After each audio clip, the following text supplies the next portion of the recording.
오늘 말씀은 마태복음 8장에서 10장까지 말씀이 되어집니다. 읽을 말씀은 10장 1절부터 23절까지 말씀을 보도록 합니다. 마태복음 8장에서 10장까지 읽을 말씀은 10장 1절에서 23절까지 말씀을 같이 보도록 합니다. 말씀을 다 같이 봉독합니다.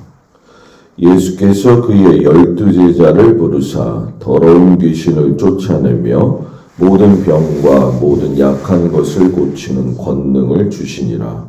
12사도의 이름은 이러하니 베드로라 하는 시몬을 비롯하여 그의 형제 안드레와 세베대의 아들 야고보와 그의 형제 요한, 빌립과 바돌로메, 도마와 세리마테, 알페오의 아들 야고보와 다데오, 가나나인 시몬 및 가룟 유다, 곧 예수를 판자라. 예수께서 이 12를 내보내시며 명하여 이르시되 이방인의 길로도 가지 말고 사마리아인의 고을에도 들어가지 말고 오히려 이스라엘의 집에 잃어버린 양에게로 가라.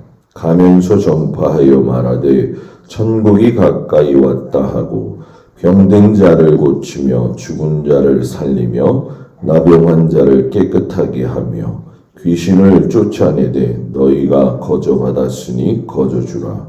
너희 전대에 금이나 은이나 동을 가지지 말고 여행을 위하여 배낭이나 두보롯이나 신이나 지팡이를 가지지 말라.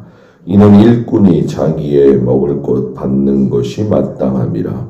어떤 성이나 마을에 들어가든지 그 중에 합당한 자를 찾아내어 너희가 떠나기까지 거기서 머물라. 또 그 집에 들어가면서 평안하기를 빌라. 그 집이 이에 합당하면 너희 빈 평안이 거기 임할 것이요 만일 합당하지 아니하면 그 평안이 너희에게 돌아올 것이니라.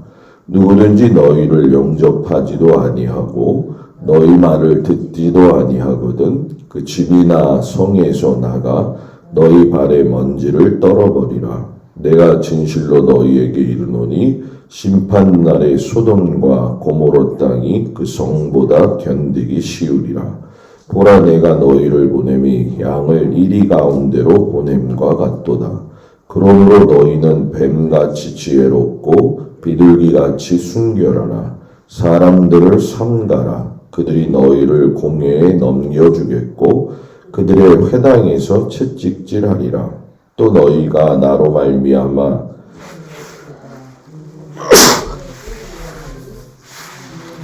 되게 하려 합심이라. 너희를 넘겨줄 때에 어떻게 또는 무엇을 말할까 염려하지 말라.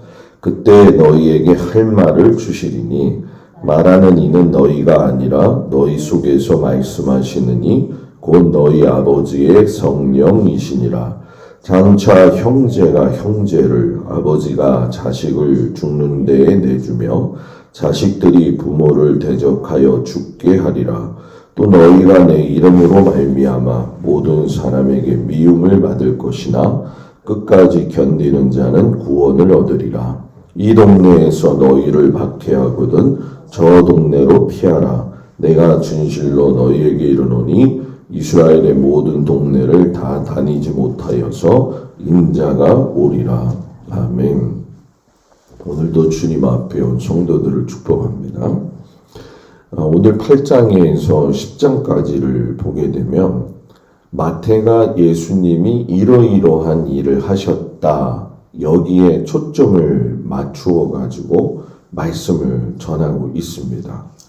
마태가 예수님을 통해서 본 예수님의 사역은 크게 5가지였다 이렇게 이야기를 하죠. 하나는 먹이셨다, 하나는 고치셨다, 또 하나는 가르치셨다, 또 하나는 용서하셨다, 그리고 마지막으로는 기도하셨다, 이 이야기입니다. 그 중에서 이제 마태가 오늘 강조하는 예수님의 사역은 고치셨다에 대해서 말씀을 하고 계시죠.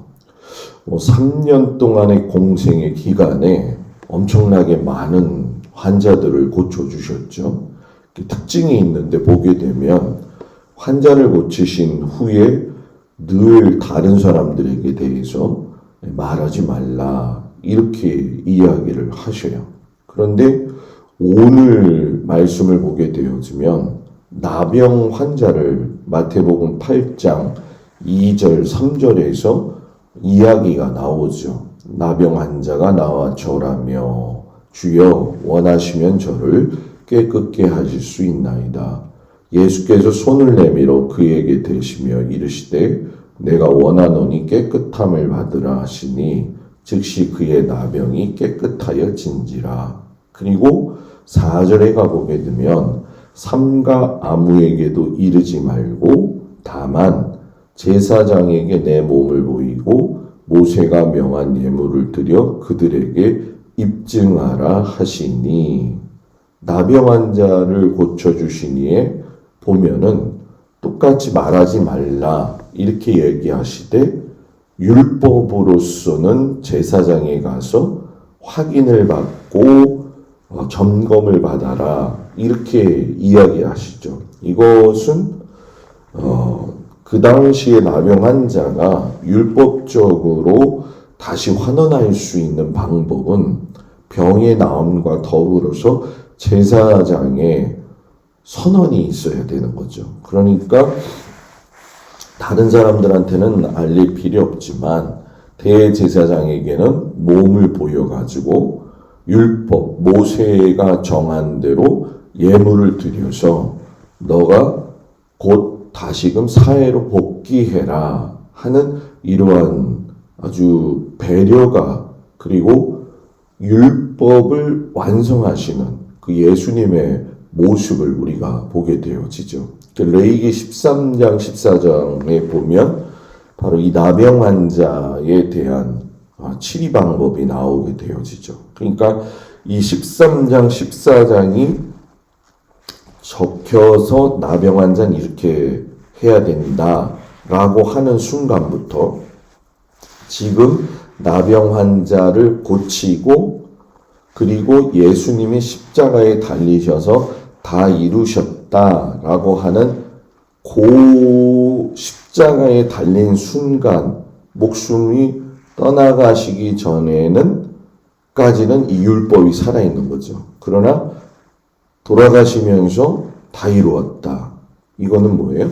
이제 나병 환자의 법은 더 이상 율법이 아니라는 거죠. 예수 그리스도를 믿음으로 말미암아 그의 십자가, 그의 손이 십자가에 못 박힘으로 인해 가지고 이전의 모든 다른 율법적인 것들은 하나님의 나라에 속하게 되어지면서 완성이 되어지는 거죠. 그러니까 이 나병 환자에게 제사장에 가서 보이라고 했다라고 하는 것은 일반 유대인들한테 있어서는 이해하지 못하는 그런 말씀이 되어지는 거죠. 그리고 고치시는 예수님의 이야기가 계속 나오게 되는데 말씀으로도 고칠 수 있지만은 예수님은 직접 이 마태의 초점은 손으로 고치신 거에 대해서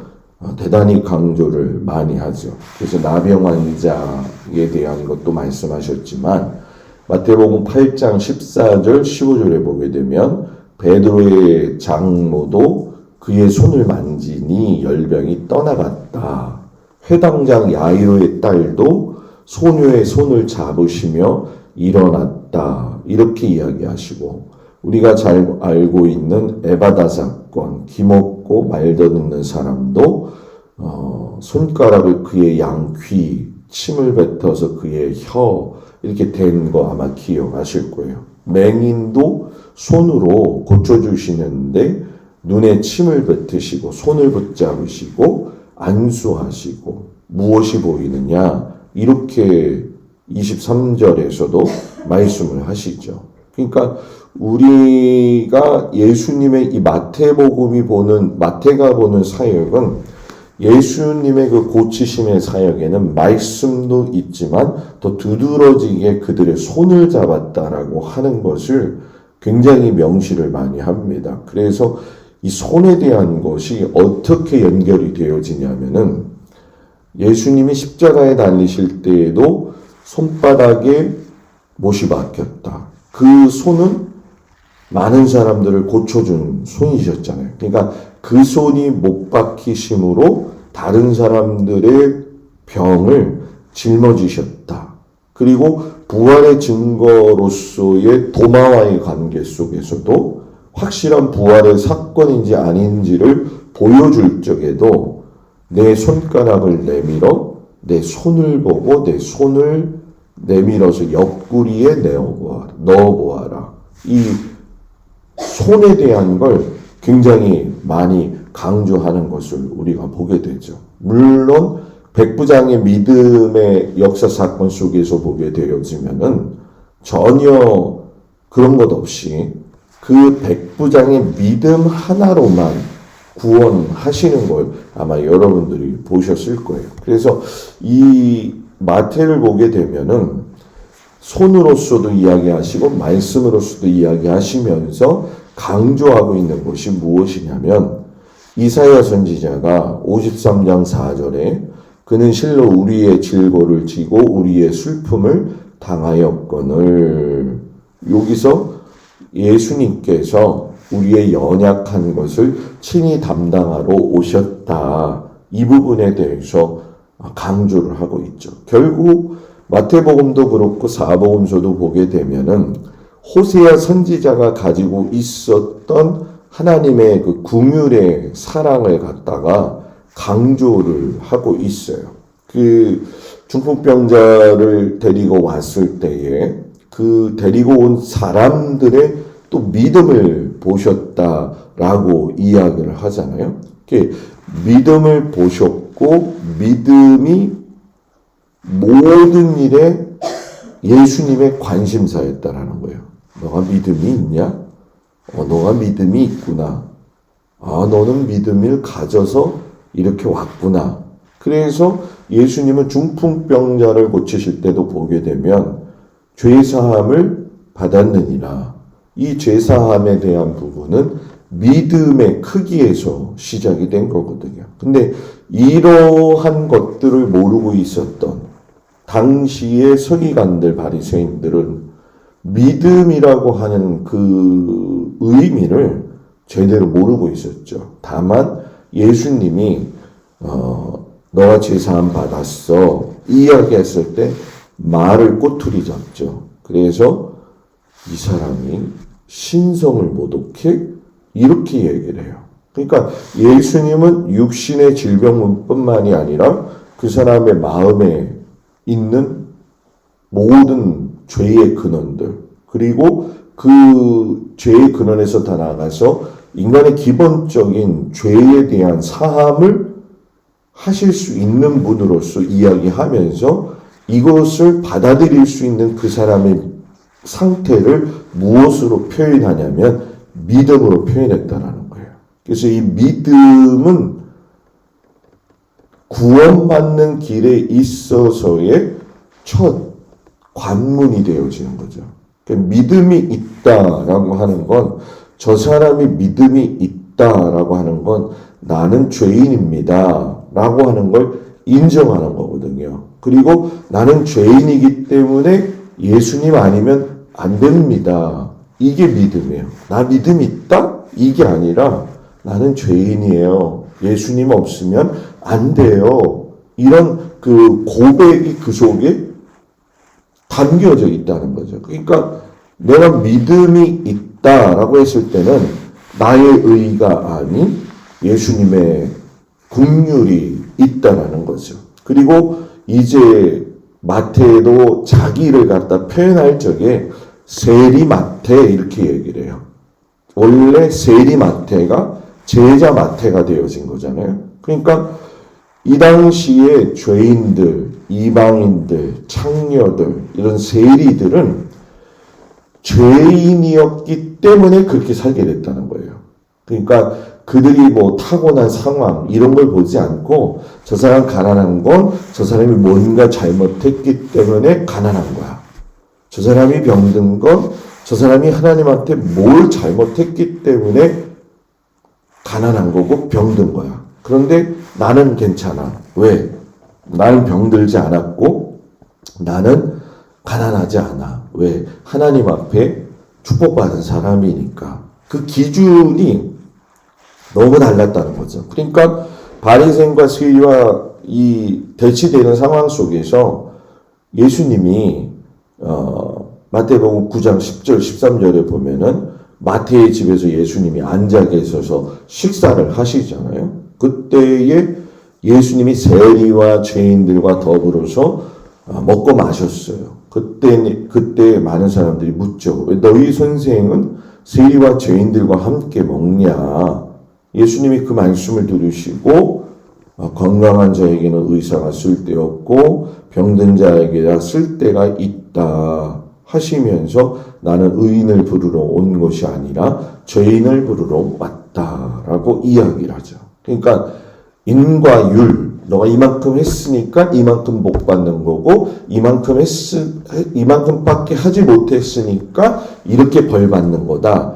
이게 아니라는 거죠. 호세아 6장 6절에 보면 나는 인애를 원하고 제사를 원하지 아니하며 번제보다 하나님 아는 것을 원하노라. 그게 하나님의 마음이었다는 거죠. 그리고 그것이 마태복음 5장 7절이 가게 되어지면 이제 산상수훈 어제 이제 우리가 읽어보셨을 텐데 긍휼히 여기는 자는 복이 있나니 그들이 긍휼히 여김을 받을 것이요. 그래서 이러한 예수님의 권위 있는 모습에 많은 사람들이 복종을 굴복을 하게 되어지는 거죠. 그때 이제 우리가 보면서 느끼는 건 예수님은 공생의 3년 동안 약한 자들, 죄인들의 친구가 되어주셨구나. 상황할 때를 꺾지 아니하신다고 하시더니만 진짜 그러시는구나. 그래서 항상 하나님의 관심이 구약에서 약자에게 있었던 것처럼 그걸 또 몸으로 실천하신 분이 예수님이시라는 거죠. 그래서 우리가 예수님을 따라가는 믿음의 사람으로서 약자를 생각하는 건 당연한 거라는 거죠. 그리고 이러한 약자들을 생각하는 예수님의 모습에 대해서 당시의 사람들은 이해를 못했던 것이고 왜? 인과율로만 생각했기 때문에. 그래서 이 9장 20절 이후로 보게 되어지면은 예수님이 또 이제 기적을 많이 행하셔요. 12해 동안 혈혈증을 앓았던 여인을 고쳐주시고 또 한 관리의 딸을 고쳐주시고 두 맹인의 눈을 뜨게 해주시고 귀신 들려서 말 못하는 사람들을 고쳐주시는 거죠. 그런데 이때도 바리새인들은 저가 뭐라고 얘기해요? 귀신의 왕을 의지해서 귀신을 쫓아낸다. 이렇게 이야기했던 거 아마 여러분들 기억하실 거라 생각이 들어요. 이렇게 예수님은 이런 3년의 생활을 준비하시면서 행하시면서 오늘 이제 우리가 읽은 12명의 제자들을 부르시죠. 여러분 이 12명의 제자의 부르심은 단순한 부르심의 사건이 아니에요. 왜냐하면 공생의 3년을 통해서 그들을 가르치시고 끝나는 게 아니라 사도행전 30년을 준비하셔가지고서는 예수님 부활 승천 이후에 그들로 하여금 사도가 되게 하시고 초기 교회 지도자가 되게 하시고 그리고 그들로 하여금 전 세계로 주의 복음이 전파되어질 수 있는 기회를 준비하셨다는 거죠. 그래서 우리가 읽은 뒤에 선택되어진 제자들의 이름 뒤에 보게 되면 너희들이 선택되어져서 전도자로 부름받았을 때에 해야 할 일들에 대해서 이야기를 하시죠. 먼저 너희는 이스라엘 집으로 가서 복음을 전하라. 이스라엘이 시작이고 이스라엘이 땅끝이 되어지는 거죠. 이번에도 아마 이제 여러분들이 제가 세미나 가서 만약에 오픈해서 이제 아마 카톡으로 여러분들한테 보내드리게 되면 이스라엘을 강조하는 이유들을 제가 목사님들한테 이제 그걸 얘기하게 되거든요. 그러면 왜 그랬을까? 이 부분에 대해서 여러분들이 아마 조금 좀 알게 될 거라고 생각해요. 그래서 예수님도 12제자는 이스라엘이 시작이에요. 그리고 이스라엘이 끝이에요. 그래서 땅끝은 저 오지의 땅끝이 아니라는 거죠. 결국은 유대인이 예수를 믿어야 된다는 거예요. 그리고 제자들을 파송하면서 너희가 전도자가 되었을 적에 배낭도, 옷도, 동이나 금이나 이런 걸 가져가지 말고 거기 마을에 들어가서 평안하기를 너희가 빌고 너희 평안을 받지 않으면 너희는 그냥 돌아서 나오고 이렇게 발에 흙에 먼지를 떨어버리라 이런 말씀들을 하시면서 그들에게 너희는 뱀같이 지혜롭고 비둘기같이 순결해라. 이게 제자의 삶이죠. 그리고 그 뒤에도 보면 너희들이 무엇을 먹을지 마실지에 대한 염려도 하지 말아라. 고난과 핍박이 있을 때에 너희가 어떻게 이겨나갈 것이냐. 이 부분에 대해서까지도. 근데 이 말씀은 이미 사도행전에서 초기 교회가 세워졌을 때 고난받을 수밖에 없는 그 상황을 미리 말씀하신 거예요. 그래서 이렇게 살 거야. 그러니까 너희들 이렇게 준비해 라고 말씀하신 거죠. 그리고 결국은 그 말씀대로 그대로 이루어지게 되어지는 거죠. 그래서 마태복음 10장 38절 39절에 가서 우선순위를 어디에다 두느냐. 너가 자기 십자가를 지고 나를 따르지 않는 자도 내게 합당하지 아니하니라. 자기 목숨을 얻는 자는 잃을 것이요 나를 위하여 자기 목숨을 잃은 자는 얻으리라. 이건 뭐예요? 하나님 나라에 우선을 두고 살아라. 이 말씀을 주시는 거죠. 오늘 말씀을 보면서 이 세상의 의인은 하나도 없구나. 하나님은 죄인을 위해서 오셨구나. 연약한 자들을 불쌍히 여기시고 사랑하기 위하여 오셨구나. 결국은 우리가 여기서 초점을 맞추는 건 세리창기, 죄인들 거기에 대해서 초점을 맞추는 거지만 이건 모든 사람의 공통된 삶의 모습이라는 거예요. 우리는 병들고 아플 때도 있잖아요. 그죠? 돈이 없어서 힘들 때도 있죠. 세리와 창기처럼 죄를 지어서 살아갈 때도 얼마나 많아요. 내 옛 모습이 그대로 남아있는 그 모습. 그러면서 주님은 나는 온 인류의 모든 사람의 죄를 위해서 왔다. 그래서 나는 의를 부르러 온 것이 아니고 죄인을 부르러 왔다. 이것이 하나님의 마음이고 예수님의 말씀입니다. 오늘 그 죄인된 우리들의 삶에 빛으로 오신 그 예수님의 사역이 단순한 것이 아니었구나 하는 것을 깊이 깨닫고 감사하는 마음으로 살아가는 귀한 날이 되어지기를 주의 이름으로 축복을 드립니다. 기도합니다. 은혜로우신 아버지 하나님, 예수님이 이 땅에 오셔서 많은 사람들을 고치셨습니다. 그 고치심에는 하나님의 나라를 이루시기 위함도 있고 또 약자들을 보살피시는 하나님의 긍휼의 마음도 있게 되어집니다. 우리가 하나님의 자녀로서 약한 자를 긍휼히 여기고 나도 긍휼히 여김을 받았다는 사실에 은혜 받고 또 긍휼히 여길 수 있는 은혜를 또한 허락하여 주시옵소서. 무사람들을 주께로 주님 앞으로 인도할 수 있는 믿음도 주시고 의인이 아닌 죄인 부르러 오신 예수님이 나를 살려주셨음을 잘 생각하고 감사하고 믿음으로 고백하는 귀한 하루가 되게 하여 주옵소서. 아버지 하나님께서 아버지 오늘도 모든 성도들의 가정, 일터, 자녀 다 붙들어 주시기를 간절히 바라오며 예수님 이름으로 기도드렸습니다. 아멘. 하늘에 계신 우리 아버지여, 이름이 거룩히 여김을 받으시오며 나라의 마옵시며 뜻이 하늘에서 이루어진 것 같이 땅에서도 이루어지이다. 오늘날 우리에게 일용할 양식을 주옵시고 우리가 우리에게 죄 지은 자를 사하여 준 것 같이 우리 죄를 사하여 주옵시고 우리를 시험에 들지 말게 하옵시며 다만 악에서 구하옵소서. 나라와 권세와 영광이 아버지께 영원히 있사옵나이다. 아멘.